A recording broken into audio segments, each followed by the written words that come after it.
Good morning student. आज हम संसदीय शासन व्यवस्था का अध्ययन करेंगे कि संसदीय शासन व्यवस्था क्या है, इसकी कौन कौन सी विशेषताएं हैं।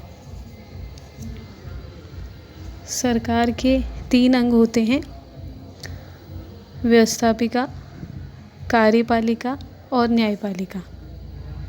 तो व्यवस्थापिका और कार्यपालिका के पारस्परिक संबंधों के आधार पर शासन व्यवस्था को 2 भागों में वर्गीकृत करते हैं।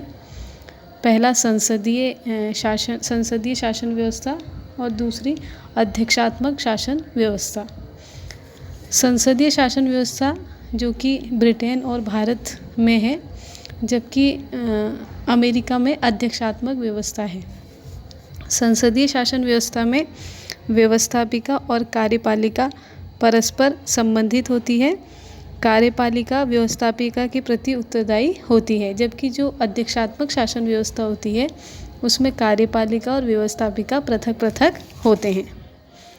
तो अब हम जो संसदीय शासन व्यवस्था है उसकी विशेषताओं के बारे में जानेंगे।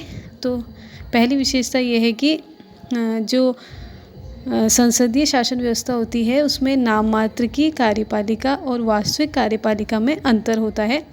यानी कि जो राज्य का प्रधान होता है वो नाम मात्र की कार्यपालिका है, जबकि वास्तविक कार्यपालिका मंत्रिपरिषद होती है।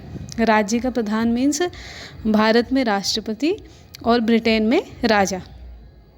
दूसरी जो इसकी विशेषता है वो ये है कि व्यवस्थापिका और कार्यपालिका में घनिष्ठ संबंध होता है। यानी कि कार्यपालिका का जो निर्माण होता है वो व्यवस्थापिका में से ही किया जाता है और कार्यपालिका अपने कार्यों के लिए व्यवस्थापिका के प्रति उत्तरदायी होती है। थर्ड जो इसकी विशेषता है वो यह है कि कार्यपालिका का जो कार्यकाल होता है वो अनिश्चित होता है। यानी कि जो कार्यपालिका है वो उसी समय तक अपने पद पर बनी रहती है जब तक उसको विश्वास प्राप्त रहता है। इसकी अगली विशेषता है सामूहिक उत्तरदायित्व। यानी कि संसदीय व्यवस्था में मंत्रिपरिषद जो है वो सामूहिक उत्तरदायित्व के आधार पर कार्य करती है। यानी कि वो एक यूनिट या इकाई के रूप में कार्य करती है। यदि निम्न सदन में एक मंत्री के विरुद्ध यदि अविश्वास प्रस्ताव पारित हो जाता है तो संपूर्ण मंत्रिपरिषद को त्यागपत्र देना पड़ता है। इसकी जो अगली विशेषता है वो है प्रधानमंत्री का नेतृत्व। यानी कि संसदीय शासन व्यवस्था में प्रधानमंत्री शासन की धुरी होता है। प्रधानमंत्री मंत्रिमंडल का नेता होता है, वह समस्त मंत्रियों की नियुक्ति करता है, उनके बीच कार्यों का बंटवारा करता है। तो ये संसदीय शासन जो व्यवस्था है उसकी विशेषताएं थी।